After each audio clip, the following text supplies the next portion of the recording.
Boa noite. É o Frei? Boa noite. Aí, ó, vamos acordar, ué.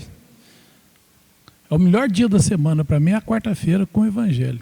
O Evangelho para mim é divino de bom. Adoro estudar o Evangelho. É muito bom aprender cada dia um pouco mais sobre aquilo que o Cristo nos trouxe, né? Isso nos enriquece bastante. Só por curiosidade, quem aqui está vindo pela primeira vez? Tem alguém? Uma pessoa só? Bem-vinda, seja bem-vinda. Quem aqui já tem mais de um ano de doutrina? Tem alguém aqui que tem muito mais do que isso? Tem. Tem gente que não manifestou nada. Não é nem novato, não tem mais de um ano, tem menos de um ano? Ah, bom. Isso é bom. Isso é só para a gente ter uma base, né, para a gente saber mais ou menos. Porque a doutrina espírita é uma doutrina que nos traz conhecimentos para que possamos desenvolver o nosso raciocínio, o nosso conhecimento, de acordo com o aprendizado que a gente vai fazendo ao longo dos estudos, né? Ela é uma escola. Na verdade, a Casa Espírita é uma escola para a educação de almas delinquentes, que somos todos nós, né? Não existe, são raríssimos aqueles seres que vêm para voluntariar-se, para ajudar-nos no nosso crescimento, na nossa evolução. Mas a grande maioria de nós somos todos delinquentes, delinquentes do nosso passado, que ainda trazemos uma grande bagagem para vencer, né? E o resultado dessa bagagem são as dificuldades que a vida nos oferece a cada dia. O estudo vem falar sobre a prece pelos mortos e pelos sofredores, né? E, como o estudo bem disse, tem crenças que acham que não é válido, né? São poucas, mas tem. Porque acham que depois que a gente morre, ou a gente sobe ou a gente desce, né? E aí não tem retorno. Antigamente tinha um intermediário ali, né? Eu esqueci o nome agora, como é que era? Purgatório, obrigado. Existia o purgatório, que era aquele estágio que não é nem lá nem cá, né? Mas aí o Papa João Paulo I falou que não, extinguiu isso. Não existe mais purgatório. Porque, na verdade, né, o Papa, dizem a nossa querida Igreja Católica, que ele é o representante de Cristo na Terra, né? Então ele pode determinar o que é e o que não é. E a história nos mostra quanta coisa os papas já fizeram, que não deveriam ter feito. Mas, na verdade, não existe nem céu, nem inferno, né? Para quem já está aqui há muito tempo, para quem está chegando a primeira vez, não existe inferno, como também não existe um céu. O que a gente entende como céu e inferno é um estado de espírito, um estado de consciência de cada um de nós. Quando nós estamos em paz conosco mesmo e com Deus, nós estamos no céu. Quando nossa consciência nos cobra os nossos delitos e essa culpa nos joga para baixo, nós nos sentimos no inferno. Então eu posso estar vivendo agora, nesse momento, ou o meu céu ou o meu inferno, né? Não existe aquele plano determinado de sofrimentos eterno, com fogo, uma personificação de um ser maligno que vem nos atormentando, que vem nos punindo, como também não há figura de anjos, né? É gostoso pensar em anjo, não é? Aquele ser de asinha branca que vem purificando, né? É gostoso pensar, é bonito, né? Mas na verdade esse ser não existe também, né? Porque Deus, na sua criação, ele criou apenas o princípio inteligente, né? E esse princípio inteligente, quando evolui e torna-se consciente de si mesmo, ele se torna espírito. E o espírito, quando entra na carne, a gente chama de alma. Espírito e alma é a mesma coisa, é só para a gente saber que alma somos nós, né? Só para identificar, quando falamos espíritos, estamos falando daqueles que estão no mundo espiritual. Quando falamos alma, estamos falando de nós que estamos aqui, agora. Mas é a mesma coisa, não muda não. É só bem didático. E nos tornamos espíritos, almas, e começamos a trilhar o nosso caminho de volta para o Criador. Por que a gente volta para o Criador? Porque é assim Ele quer. Porque quando Deus nos criou, o princípio inteligente, há não sei quantos milhões de anos atrás, nós somos velhinhos. Nós somos bem velhinhos em relação à eternidade. Ele já não me deu tudo o que eu preciso para voltar para Ele. Não me falta uma ponta de agulha. Falta nada. Eu tenho condições plenas de voltar para Deus. Mas Deus me deu um presente para que eu possa trilhar a minha evolução. Esse presente chama-se livre-arbítrio. É um poder. Se todo mundo tivesse consciência do poder do livre-arbítrio, dá medo. É o maior poder que nós temos na nossa mente. É o poder que eu tenho de decidir por mim mesmo, somente por mim. Eu decido, eu faço. Mas, em contrapartida, eu respondo. Cada decisão, cada ato, eu respondo por ele. E quando eu não estou em harmonia com as leis divinas, com aquilo que é bom, eu baixo a minha vibração, eu me torno um ser errante, errante no sentido de errar mesmo, não é errante de estar no mundo espiritual, porque tem essa paralela aí. E eu começo a angariar expiações, provas, que vai vir ainda nesta vida ou numa vida futura. E o que são essas expiações e provas? É a dificuldade de trabalho, dificuldade de relacionamento, dificuldade de saúde, dificuldade de pessoas, dificuldade de todas as ordens, dificuldade financeira. Tudo aquilo que me dói, tudo aquilo que me machuca profundamente é expiação ou prova. É resgate do passado. Cada pessoa difícil que Deus coloca no meu caminho, cada obstáculo que eu tenho que vencer, cada virtude que eu tenho que angariar através da dor, eu preciso dela para crescer para Deus. Porque ela vai me tornando um ser mais consciente. Por quê? Porque Deus quer que eu seja meritório. Eu preciso do mérito. Para que eu evolua, para que eu me torne um ser bom, eu preciso ser merecedor disso. E para ser merecedor, eu preciso fazer o bem. É simples pensar assim, mas é difícil trilhar esse caminho. Eu preciso ser bom.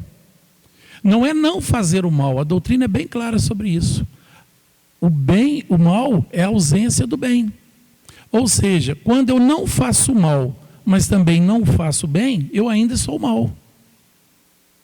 A gente escuta muita gente falando assim, eu nunca fiz mal a ninguém. Olha que bacana, e o que você faz de bom? Não, eu vivo a minha vida em paz e não incomodo ninguém. Então você não está bom ainda. Não está. Só é bom quem é caridoso. Só é bom quem ajuda indistintamente, sem nenhuma vontade de ser reconhecido, gratificado, tornar-se popular. É o que Jesus falava, não deixe que a mão esquerda veja o que a direita faz. Não deixe. A caridade, ela é plena na nossa vida. É a mãe de todas as virtudes. Então nós temos que pensar muito nisso. E quando nossos irmãos desencarnados, nós temos vários tipos de irmãos desencarnados, né? Mortos, como diz o texto aqui. Que, segundo o Divaldo, há uma diferença entre morrer e desencarnar, né? Todo mundo morre, mas nem todo mundo desencarna. Porque tem gente que morre, mas continua preso na terra. Continua preso no corpo. Continua preso nos bens materiais que deixou, na família, nos negócios. Ele só morreu. Desencarnar é aquele que desencarna, toma consciência e vai embora. Seguir o caminho dele. Isso desencarnou. Está livre. Livre, desapegado. Então, os nossos parentes mortos, nós temos aqueles que eram bons, que eram mais ou menos, que não eram tão bons, aqueles que eram maus. Né?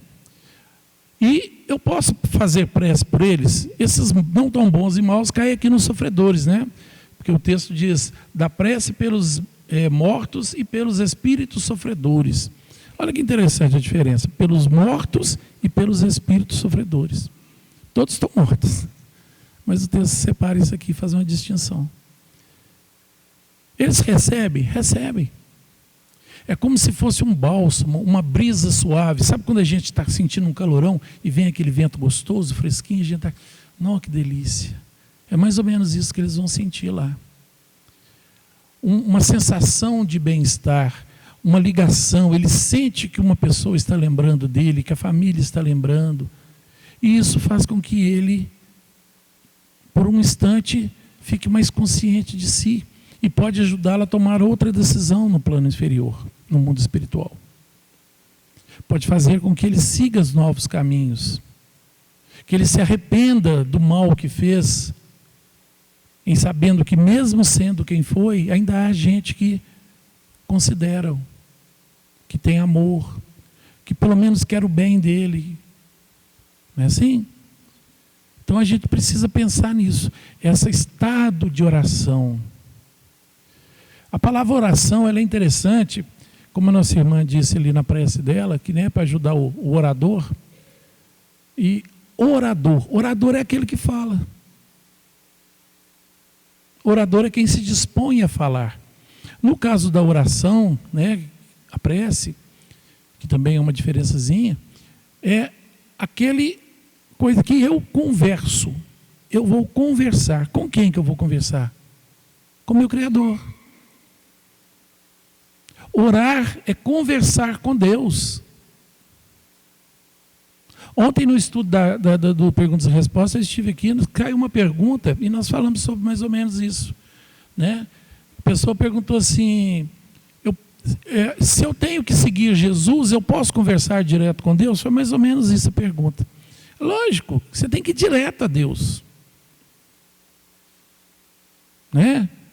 Porque a pergunta, agora estou lembrando da pergunta, falava assim, Jesus falou, eu sou, quem quiser ir ao Pai, vem através de mim. Então eu tenho que rezar para Jesus, para ir através dele, ou para Deus? Para Deus. Jesus quando falava, só vai ao Pai através de mim, ele está pedindo para que eu faça o que ele fez, não para adorá-lo. Não é para adorá-lo, é para fazer o que ele fez. Ele é o exemplo, ele é o nosso modelo de perfeição. Então eu tenho que fazer o que Jesus fez, seguindo os passos dele. Mas na hora de orar, eu vou direto. Se eu sou filho de Deus, filho amado, eu sou filho do dono, para que eu vou pedir outra pessoa para entrar em contato com meu pai? Para que eu vou rezar para um santo, para uma santa, para Jesus? Para quê? Para começar também não existe santo nem santa. São todos espíritos. Todos espíritos. Foi o que Jesus criou. Se eu sou um ser bom, uma pessoa que já não tem mais deméritos, quando eu morrer, eu continuo sendo um ser bom. E dependendo do meu grau evolutivo, eu vou ser iluminado.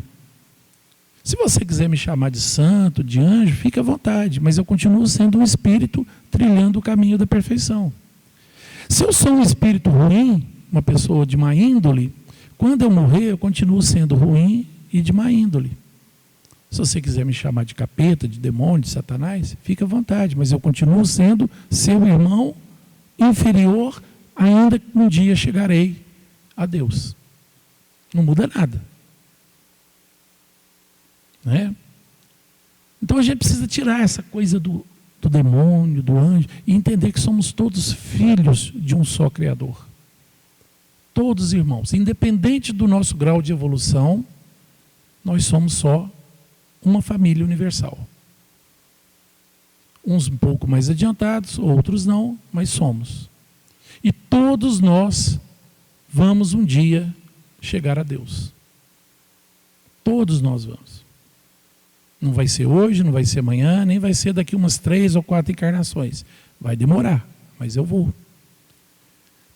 E não pense que vai demorar tanto não, porque nós já trilhamos muita coisa.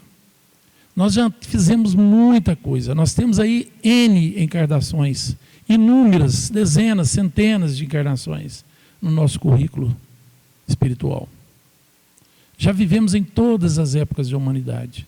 Cada um de nós. Cada um. E quem tem medo da morte ainda, já morreu muitas vezes e ainda está aqui de novo. Não precisa ter medo, porque vai morrer de novo. Para quem não sabe, vai morrer. Mas vai voltar de novo ainda. Começar de novo. Refazer aquilo que não fez, ou fez errado. Um novo corpo, com uma nova identidade, com um novo raciocínio, porque você já cresceu um pouquinho, já evoluiu um pouquinho. E vai ter todas as oportunidades novamente de refazer-se. Com uma vantagem, né? Porque a lei de Deus não existe retrocesso. E se não há retrocesso, eu não vou ser pior. Eu vou ser sempre melhor. Nem que seja um pouquinho, mas eu vou ser sempre melhor. Eu nunca vou ser pior do que eu estou hoje. Hoje, eu sou, de todas as minhas reencarnações, eu sou a minha melhor versão. Olha que legal. Cada um de nós aqui. Nós estamos vivendo a nossa melhor versão. E continuaremos crescendo, continuaremos evoluindo. Então, quando nós oramos sinceramente para aqueles seres que já foram, nós estamos emitindo a eles bons pensamentos, boas energias. Quando a gente ora, a gente vibra. A gente vibra. E essa vibração, ela é crescente, ela vai nos planos superiores. E quando eu oro direcionado a uma pessoa, aquilo chega até ela diretamente, independente de onde ela esteja, em qual plano espiritual ela esteja. Aquilo vai alcançá-la. Me ajuda primeiro, porque todos nós, quando oramos, a nossa energia eleva-se, a nossa vibração eleva-se, eu me torno mais tranquilo, mais em paz, porque eu estou entrando em contato com as superiores. Lembra Jesus quando falava assim, vigiai e orai? O que Jesus está pedindo para eu fazer? Primeiro, vigiar. O que eu devo vigiar? Meu carro, minha casa, minha família, minha esposa, meus filhos. O que eu vou vigiar? Eu vou vigiar a mim mesmo.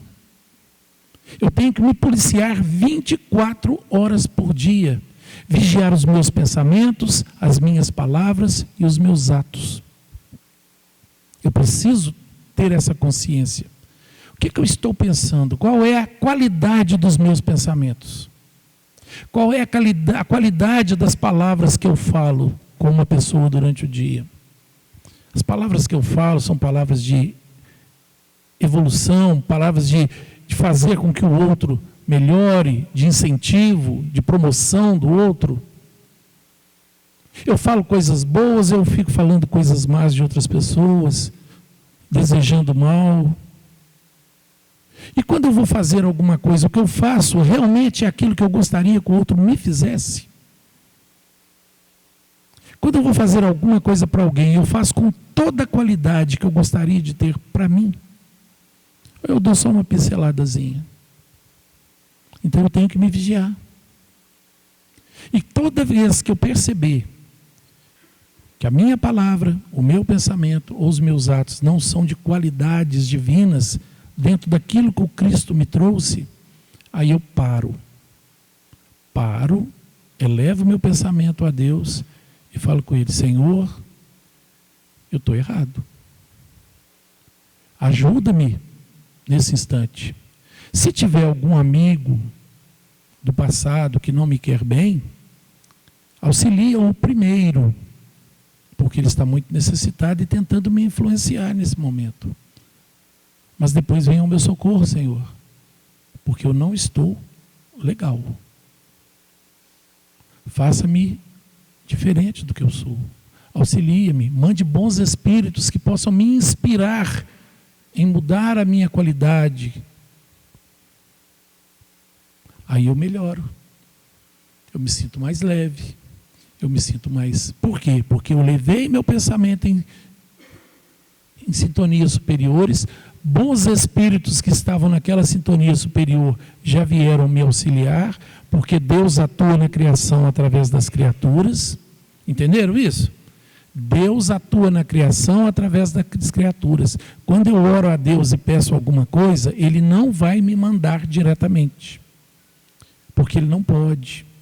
Porque se Deus mandar para mim, nós somos hoje no planeta cerca de 8,5 bilhões de pessoas. É muita gente. Por que eu vou ser o privilegiado de receber alguma coisa direto de Deus?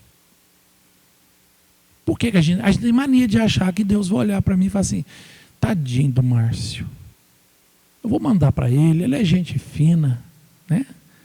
Mas ele sabe que eu não sou. A gente sabe que não somos. Por que a gente tem essa mania de achar que nós somos diferentes? Nós somos melhores, né? Para mim Deus vai fazer isso, para mim isso não vai acontecer, né? Comigo isso não acontece, a desgraça só acontece na casa do vizinho, lá em casa não pode. A gente se acha o dono do mundo, o filho unigênito de Deus, privilegiado, mas não somos. Nós somos todos iguais perante Deus, iguaizinhos.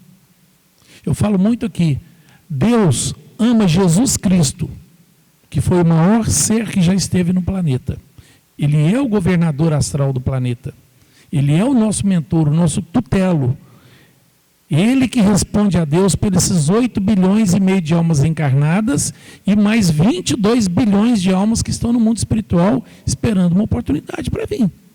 É muita gente. São cerca de 30 bilhões de almas a quem Jesus responde a Deus. É muita coisa. E essa criatura, nessa dimensão que ele era, esteve aqui.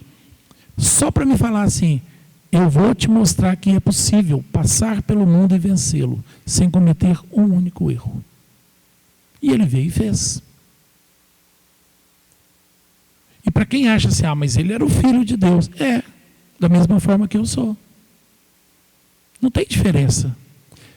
Para Deus, não há diferença entre eu e Jesus. Existe diferença entre eu e Jesus, mas é evolutiva, moral, conhecedor. Jesus é um ser trilhões de anos mais antigo que eu. Então ele é muito mais evoluído, ele é um Cristo. Cristo é uma condição evolutiva. Jesus foi o homem que veio, e ele era o Cristo. Então, ele estava ali. Mas quando Jesus olha para Deus, o amor que Jesus tem por Deus, ele tem por Adolf Hitler, o mesmo. Peguei o coitado do Adolf, porque é o ser que eu imagino que é o ser mais odiado no mundo hoje, né? E não deveria ser. Devia ser o ser que mais recebesse orações, porque é o mais que a gente entende que é o mais necessitado. Quanto mais delituoso, mais necessitado de amor ele é. Deus não vê diferença. Pode ser o maior bandido, o maior criminoso. Deus ama da mesma forma, das mesmas oportunidades. Quer o mesmo para ele. Independente do que ele faça.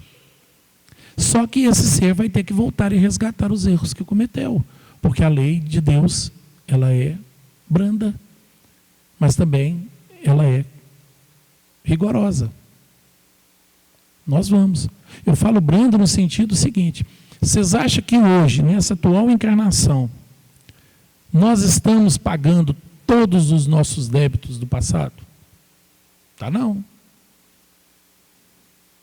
A lei de Deus é branda porque ela financia igual as Casas Bahias, em suaves prestações. Nós vamos pagando devagarinho os nossos débitos. Porque se ele fosse me dar tudo de uma vez só, ele sabe que eu não suportaria. Então, para quem acha que a vida está ruim, tá bom demais. Está dentro daquilo que você pode, entenda isso. Está dentro do que nós podemos, dentro daquilo que suportamos, porque a lei de Deus é branda nesse sentido. Ele me dá aquilo que eu sou capaz de resistir. E se eu não resisto é porque eu fracassei em mim mesmo. Eu não tive coragem, eu não tive paciência, eu não tive tolerância, eu não tive abnegação, né? Resignação, eu não soube perdoar, eu não soube me amar, eu não soube entender que tudo passa, tudo vai passar. Tanto as coisas boas, momentâneas, porque nós vivemos de momentos, né? Todo mundo aqui vive de momentos. Tem momento que está bom, tem momento que não está bom, tem momento que está mais ou menos, né? A gente fica assim, ó, nossa vida é um vai e vem. E isso tudo vai nos ensinando. Porque à medida que nós vamos envelhecendo, a gente vai aprendendo a ser mais mansos. A gente vai entendendo que explodir, estourar, brigar, agredir, trapacear, não vai resolver. Quanto mais brando eu for, quanto mais suave eu for, quanto mais paciente eu for, melhor vai ser minha qualidade de vida. Melhor eu vou estar.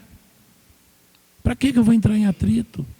Se o outro está me irritando, ou se o outro está fazendo coisa errada, problema dele.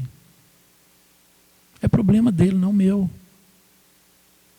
Então eu preciso orar muito, mas orar com qualidade.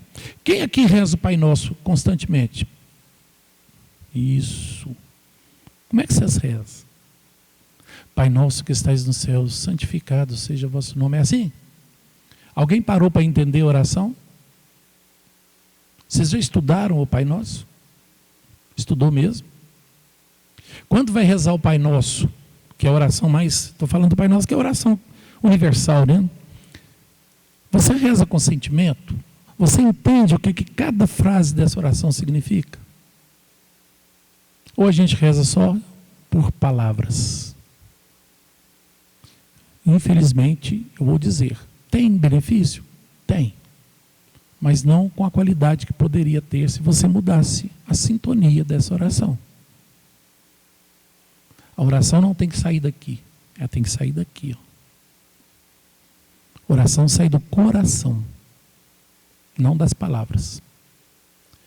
Palavra é muito fácil. Eu chegar para uma pessoa e falar que eu amo ela é muito fácil, né? Eu te amo. Mas agir com amor já é mais complicado, concorda? Quantas vezes a gente acha que gosta de alguém, mas na hora de agir a gente não age com amor. Nós não temos tolerância, não temos paciência. Nós às vezes somos agressivos, ou às vezes fingimos que não é conosco. Isso não é amor. A oração é a mesma coisa. Quando eu simplesmente recito as palavras, elas vão. Tem uma certa sintonia, sim, não vou dizer que não tem, não. Mas não com a eficiência que ela poderia ter. Por isso é que nas orações nas casas espíritas, como a nossa querida fez aqui no início, vocês viram que ela saiu, ela falou aquilo que estava dentro do coração dela. Ela deixou fluir os pensamentos. Aí sim é uma sintonia, porque tinha sentimento naquilo que ela estava falando. O que tem valor para Deus é a qualidade do que somos, não a qualidade do que falamos. Eu tive que, cheguei mais cedo, já estava pensando em falar disso, eu escrevi aqui a oração do Pai Nosso. Eu escrevi para não esquecer, porque às vezes a gente vai falando e já vai esquecendo. Pai Nosso que estais nos céus. Perceberam? Pai no singular, céus no plural. Pai Nosso que estais nos céus. Por que nos céus? Porque segundo Cristo, na casa de meu Pai há muitas moradas. Há muitas moradas. Inúmeras. É difícil até da gente imaginar quantas são. Porque cada morada, ela é formada pela sintonia dos seres que lá estão. Pela vibração moral, pelo caráter, pela bondade, pelo amor que cada ser tem dentro de si. É essas moradas.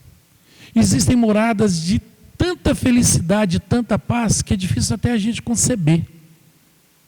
Como também existem zonas inferiores de muito perrengue. Muitas sombras, muitas amarguras, muitas dores. Perceberam que eu não disse a palavra sofrimento? Porque sofre quem quer. A dor é uma lei divina. A dor, ela vem para me dizer que algo que eu estou fazendo ou que eu fiz não é bom. A dor é uma buzina, uma sirene, um sino de alerta para que eu entenda que algo não está legal em mim. Aí vem a dor. O sofrimento é como eu encaro a dor. Se eu encaro a dor entendendo que essa dor é oriunda de alguma coisa que eu fiz nesta ou em vidas passadas, e que a dor veio para me mostrar que eu preciso me melhorar, eu cresço. Eu vou agir, eu me torno dono da mudança que vai consertar aquela dor. Porque eu sou o construtor de mim mesmo. Eu sou o único construtor de mim mesmo. Então, quando eu encaro a dor frente a frente, eu assumo ela como responsabilidade minha, eu simplesmente vou trabalhar para que aquilo melhore. Agora, quando eu vejo a dor e acho que o culpado é a minha família, é Deus, às vezes chega até a dizer que Deus não existe porque eu estou sofrendo, é a sociedade, é o trabalho, é a família, é o governo, são os outros. Quando eu começo a buscar responsáveis e culpados pela dor, eu me torno vítima dela. E quero que alguém venha solucionar o meu problema. Aí eu sofro, porque ninguém vai vir. Vai vir ninguém. Deus não vai mexer uma ponta de agulha para tirar a sua dor. Porque ela é sua. Foi você quem causou. Ele te deu o livre-arbítrio. E o livre-arbítrio te dá o direito de mudar ou permanecer. Você escolhe. Então perceba, Pai nosso que estais nos céus, são vários, inúmeros. Santificado seja o vosso nome. Isso aqui vem lá do judaísmo, que falava que o nome de Deus não poderia ser pronunciado. Então, santificado seja o vosso nome. Então a gente prefere chamar só de Deus. Tem uns que chamam de Jeová, outros chamam de Alá, tem tantos nomes, tantas derivações, mas é Deus. Deus já abreviou tudo. Venha a nós o vosso reino. Veja, venha a nós o vosso reino. Eu quero que o reino de Deus venha a mim. Mas quem trabalha para isso sou eu. O reino de Deus é a paz, é a tranquilidade, é me sentir bem, me sentir saudável, me sentir feliz. É ver no outro o meu semelhante igual a mim. Não há diferença entre eu e vocês. A diferença entre eu e vocês é o corpo físico. Cada um trouxe a sua genética familiar, É o conhecimento que cada um traz diferentes, porque o livre-arbítrio faz com que nós escolhamos o nosso caminho diferente. A nossa vivência, a nossa trilha, nossas experiências, é isso que me torna. Só isso? A minha está falando que é assim, eu vou gastar 10. Só para te contrariar. Seja feita a vossa vontade. Ou seja, é a lei de Deus que manda. A vontade de Deus são as leis que Ele criou, universais, perfeitas. Elas não mudam. Elas não vão mudar porque eu quero. Elas são perfeitas, imutáveis. Assim na terra, reencarnado, como nos céus. Quando eu estiver desencarnado. Aqui, na verdade, é no céu. Assim na terra, como no céu. Por que aqui o céu está em singular? Porque é o meu céu. Lembra que eu falei que existem as dimensões? E cada dimensão é de acordo com aquilo que eu sou, com o meu conhecimento? Então é o meu céu, é onde eu estou sintonizado, é para onde eu vou depois que eu desencarnar. Então, a vontade de Deus é aqui na terra, enquanto eu estou misturado com vocês, ou quando eu for para o meu céu e estarei com os meus iguais. O pão nosso de cada dia nos dai hoje. É o nosso alimento diário. É o pão da alma também, que vem através do conhecimento, da nossa evolução. Nos dai hoje. Hoje. Ele não me disse sempre ou amanhã ou até o final da minha vida. É hoje. Cada dia o seu dia. Cada dia a sua história. Cada dia o nosso problema. A gente fica tentando postergar ou às vezes sofrendo por antecedência coisas que ainda não vieram. Sendo que hoje eu posso mudar isso tudo. Perdoai-nos as nossas ofensas. Deixa eu te perguntar. Deus se sente ofendido quando eu faço algo errado? Vocês acham que Deus se ofende? Ah, Márcio, você não devia, nem gostei não, vou ficar de mal. Deus não se ofende. Porque quem ama de verdade não se ofende, porque não é ofendido, ele não se sente ofendido. O verdadeiro amor perdoa sempre. Entende a situação evolutiva daquele ser. Então não se sente ofendido. Então, que ofensa que eu faço? É a ofensa que eu faço a vocês. Perdoa-me, Senhor, por ter ofendido o outro. Mas o perdão, ele vem com a minha regeneração, com a minha mudança, com a minha diferença em agir, com a minha humildade em chegar a reconhecer o meu erro e pedir perdão ao meu irmão. E refazer aquilo que eu fiz errado. É aí que eu vou ser perdoado. Assim como perdoamos a quem nos tem ofendido. Eu peço a Deus que entenda minha situação com vocês da mesma proporção que eu entendo quando vocês fazem comigo. Se eu não sei perdoar, por que eu peço perdão?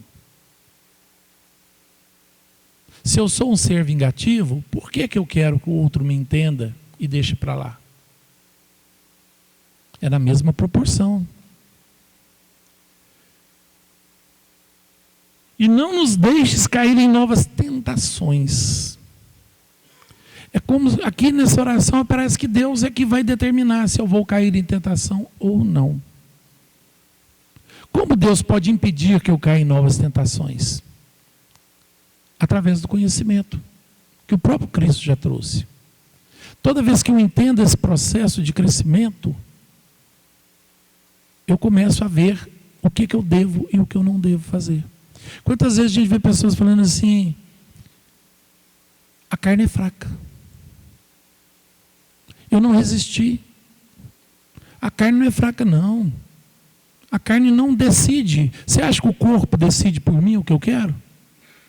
O corpo manifesta aquilo que eu desejo.